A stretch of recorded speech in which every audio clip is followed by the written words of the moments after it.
call to order the regular meeting of the West Valley City Council. And the roll call show that Mayor Winder has asked to have been excused tonight, but it's also appropriate that we have an empty chair among our council dais today, as we've received the sad news that longtime council member Carolyn Bird has passed away, and we'll miss the smile and the cheerful and strong voice that she brought to this chamber, and so just as a council, we wanted to recognize her service and dedicate this meeting to her tonight.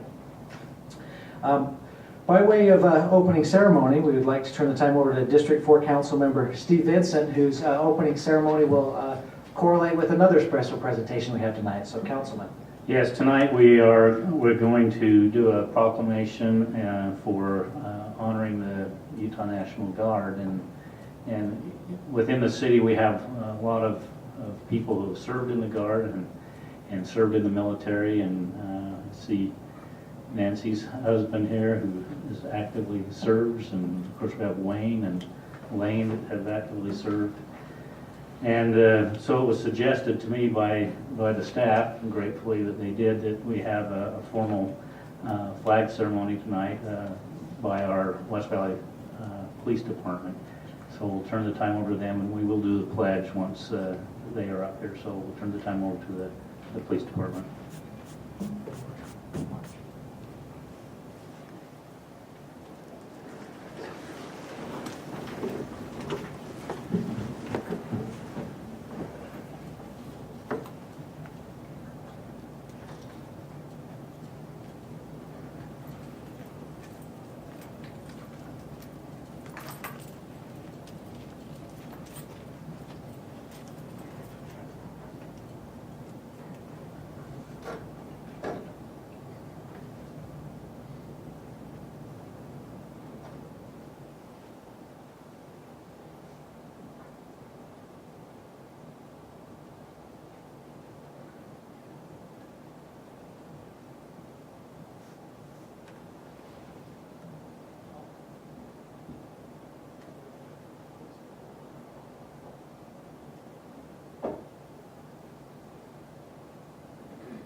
With the pledge with me.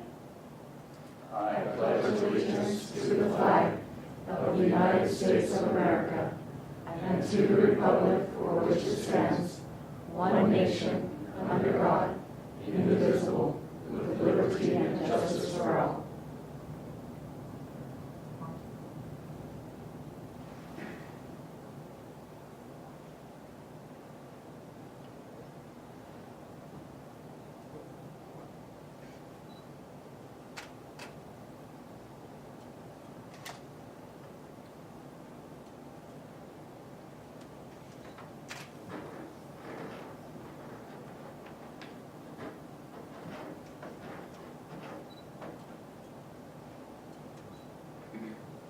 Thank you.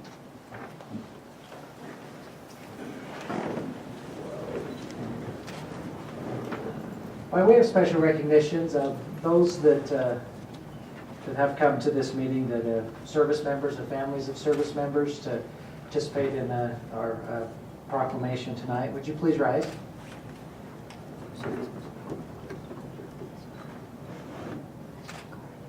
Okay, thank you. We appreciate you being here. We have approval of our June 12th minutes for consideration by the council. We move for approval of the minutes of June 12th, 2012. Second. Okay, motion and second to approve the minutes of June 12th. Is there any further discussion to that? If not, all in favor, please say aye. Aye. Those minutes are approved.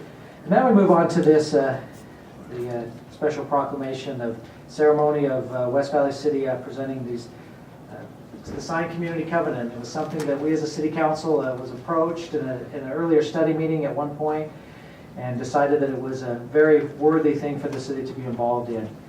And with this, the city formalizes in a way that since it is signed by elected officials, administrators, employees, and other communities of West Valley, that our affirmation and support of the city's commitment to support military service members and their families.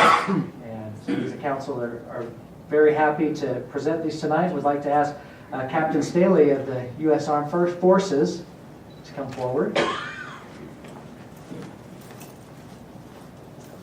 And what we have here, we'll present him with are 2 copies of the signed covenant, recognizing the sacrifice of service members and our commitment. And so we'll present these 2 to him, and then we will also have copies of this available in City Hall to be adorned somewhere in the building that members of the public and the city can come and reflect on. And so, Captain Staley, on behalf of the city, we're proud to present these to you. This is somewhere. Yeah, we'll put this up in our headquarters. Just want to Appreciate give our gratitude. You guys have been fantastic at that. You reached out to us, actually, which is nice. Not a lot of cities do. You guys came to us and asked, we did recognize service members. And you guys took on the program. You ran with it yourselves. And we're excited to work with you. In fact, we have some resolutions coming out first week of July. And we're going to be meeting with the military liaison here just because they've been so proactive and so involved in asking what they can do, support members and their families, and what things are available. And we wanted to showcase one of the best cities, and so we got Cheryl the other day, and she wouldn't mind being kind of top somebody from the Pentagon. So once again, we appreciate the support and just the way the city's been proactive in its approach to supporting service members and their families. So thank you, not just the National Guard, but all the service members in the state. Thank you, and we would all like to shake your hand before and join our staff.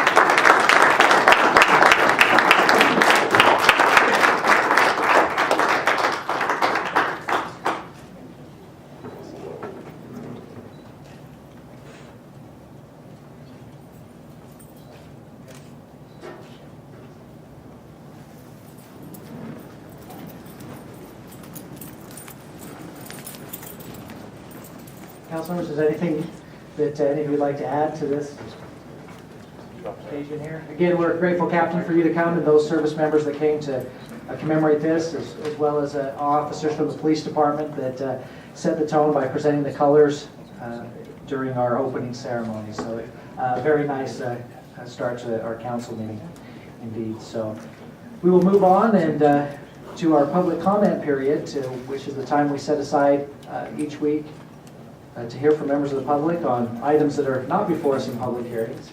And I haven't seen a sign up, and so is there anyone that's come to address the council on any issue tonight? Okay. You come up to the microphone, and our rules allow for 5 minutes, and if you would just start by giving us your name and address for our city recorder public records. My name is Kathy Angus, and I live at 3619 South, 3600 West in West Valley City. In our neighborhood, I'm the only house on the street, and I've had lots and lots of problems with trespassing, and then the children's place, which is right next to my house. They've had a lot of graffiti. They're just kind of at their wits' end what they should do. And Thomas Tires is next to them, and they've had a lot of graffiti, people cutting through their property. My question I have is, they have a festival at St. Peter and Paul, and they're very disrespectful for my property. They throw their garbage over. They cut through my yard. They can't stay off the grass.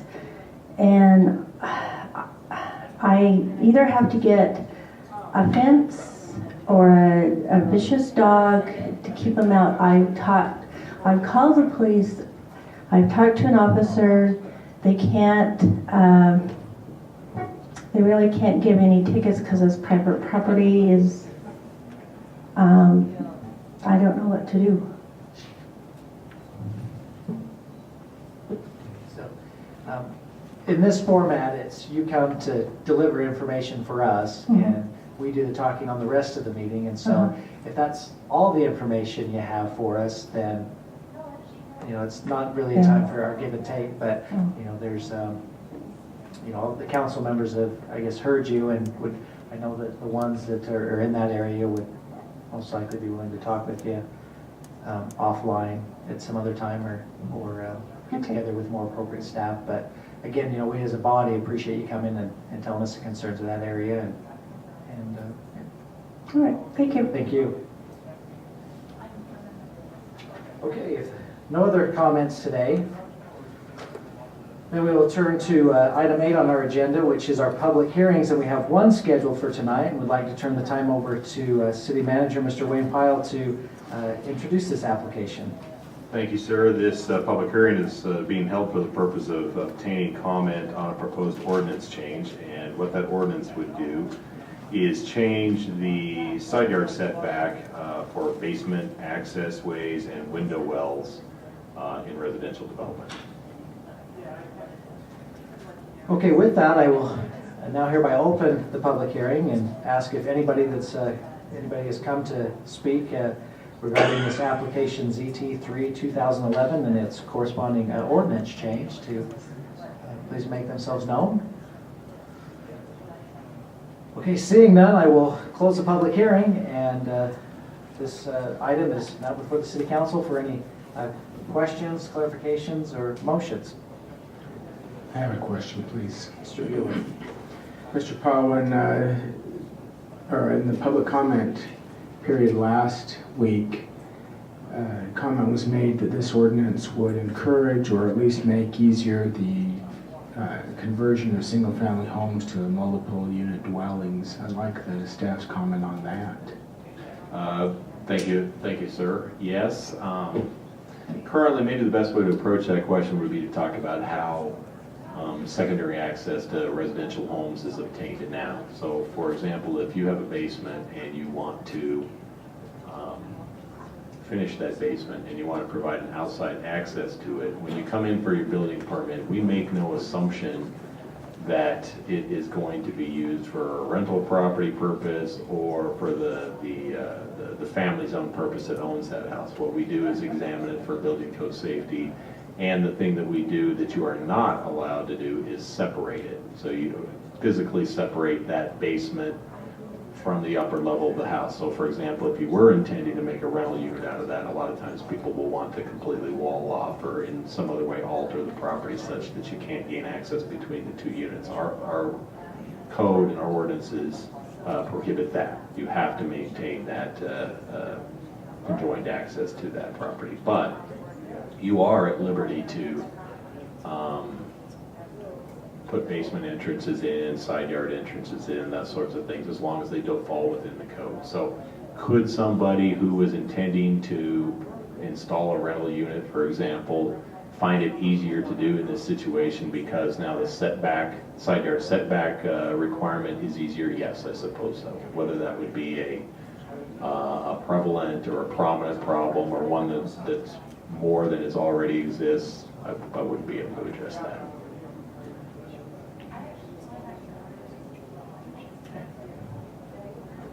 Any other questions? I guess I just had, I mean, do we have a lot of people applying to add these basement accesses? You know, I don't have, I could get you that number back. I'm guessing that, I don't know, for example, how many of those come in a year. We do have a few of them. That's pretty expensive to do that, as you know, so I imagine that the number isn't really large. Let me ask Ms. Cottle, do you happen to know how many of those we have? I can't quote you an exact number, but I can tell you that in a year, it's 12 or less. Okay, thank you. And I guess with those 12 or less, when they come in, how many of them have a problem with our current setback rules? I mean, if they're not having a problem with it, then I guess I'm wondering why we need to make this change. Really, the reason the staff recommended the change in the first place is what we're trying to do is react to, and this is a more general concern, not a specific one to basement access as your window wells, for example, but more of a general concern that councils past have had that zoning and building restrictions may be too tough, particularly in a particular segment of the residential development. So for example, this one, as you remember, is limited to a particular date before which if the home was built or not. And the reason for that is the general residential development, the environment that was going on in that time, meaning types of lot sizes or whether they had carports or garages or whatnot. Okay, am I thinking of the carport one? Okay, Karen keeps shaking her head up and down, or I mean back and forth that we're wrong on that. But anyway, that's the general intent, is as we are bringing some of these proposed ordinances to you, it's to try to address that concern. So this particular one would obviously ease up that setback restriction. I'm just curious, I know that I had a neighbor that had some discussion just this last week about their home was built, I don't know, at a time when the basement windows were small. My house is one of those, they have really small windows. Mm-hmm. And so they're finishing their basement now, and so they want to put in the bigger windows that the current code requires, and that, as a result of that, that means the window well gets much bigger. Mm-hmm. And I don't know if this... Could that be a problem in the encroachment question? Yes, I suppose it could be as well.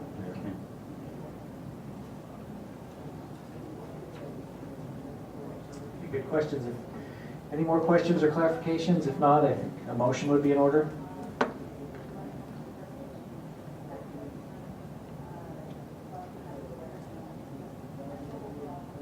I would move to approve ordinance number 12-29.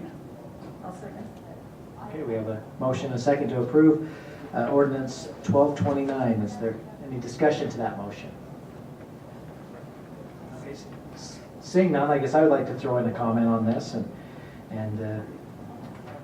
I guess thank the staff for being proactive on some of these items with setbacks, and so we don't have a lot of times with our setbacks issues, we've had a packed chamber here to address them and come before the council, but it shows a proactive department. I appreciate that.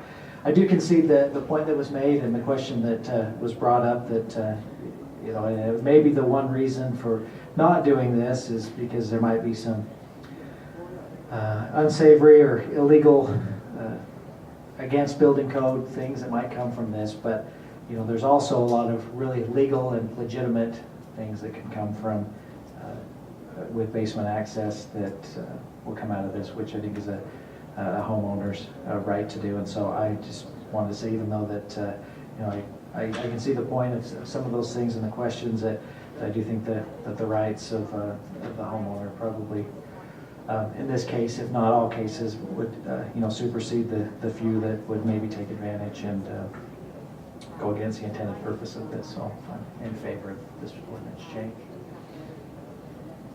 Well, I would agree that people that are going to try to get around the law and not report what they're really doing with their home, they would do that anyway. My concern is that with this being something that's visible, perhaps from the street, at least you might be tipped off that there's an illegal apartment there, where otherwise it might be hard to find that out. But I am concerned with the window wells, the window sizes, these things these improvements that should be made to homes, and we would encourage people to improve their homes, make them better, make them safer, make them more marketable, increase the value of them. And as long as we are still cracking down on illegal apartments and violations of building code when they wall off their house to make it an illegal apartment, I think that the greater good is served by allowing the law-abiding homeowner to make improvements to the home, which might be limited by lot size or the placement of the home on the lot. Well said. If there's no other comments, we'll call the question and ask all those in favor to say aye. Aye. Is there any opposed?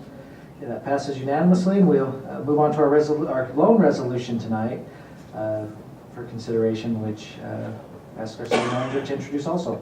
Thank you, sir. We have a 12-year-old loader that the Public Works Department would like to replace, and we have an offer of a $70,000 trade-in on a $132,000 new loader that we'd like to buy, and so therefore we're asking permission through this resolution to do that. Okay, council members, any questions or clarifications on this? So the funding for this comes from Class C road funds, which are limited in what we can use them for, and this is a permitted use, is that right? Yeah, that's correct, sir. Thank you. That I'll move for approval of Resolution 12-100. Second? Okay, is there any discussion to the motion to approve Resolution 12-100? All in favor, will you please indicate by saying aye? Aye. And that also appears to be unanimous. We have 4 items of a consent agenda and various items and reappointments for your consideration. Move for approval of the consent agenda? Second. Okay, all those in favor of approving the items of the consent agenda, please say aye. Aye. Also appears to be unanimous. We have no need for executive session, but we will convene a special meeting of the redevelopment agency at this adjournment of the regular meeting. Thank you. I'd like to call to order the special regular meeting of the West Valley City Redevelopment Agency. Notice that opening ceremony has been held. Roll call, all are in attendance except Mr. Winder. We have one resolution tonight. Mr. Pyle, would you introduce that resolution? Thank you, sir. We have an incentive agreement that we'd like to propose tonight. That would be between the West Valley Redevelopment Agency and Mountain Oasis Holding. And this would be in the phase 1 of what we're calling the Stonebridge Commerce Center, which is next to the 201 Commerce Park and close to the Stonebridge Golf Course. This would be located on a site that currently is occupied by Timbercrafts of Utah. They're a multi-landscape material type of a business. This business would be bringing a surgical equipment manufacturing facility to the project. It's a great addition to the city, would bring a number of high-paying jobs and millions of dollars of capital investment, and would be a property tax producer. What we're proposing in terms of an incentive would be $240,000 out of the RDA's fund balance over a 4-year period, and this would be incented and paid out as and after the $11.7 million phase 1, $11.7 million capital investment portion of phase 1 of the project would be completed. Thank you. Members of the agency, any questions? Just a comment, in our study meeting, we were able to meet these individuals and to see the medical devices that they manufacture, and I think it will be a great asset to the city. Thank you. Is there a motion? I guess I'll make the motion that we approve Resolution 12-13. Second. Okay, there's a motion and second. Any discussion? Then I would just like to comment and say that this could have been a real tricky piece of property to develop with the uses that have been on it on that site, and so this I think is a very good textbook example of what RDAs can be helpful and useful for. Any other discussion? Seeing none, I'll call the motion. All in favor of approving this resolution? Aye. Any opposed? Appears to be unanimous. Item number 4 is to adjourn.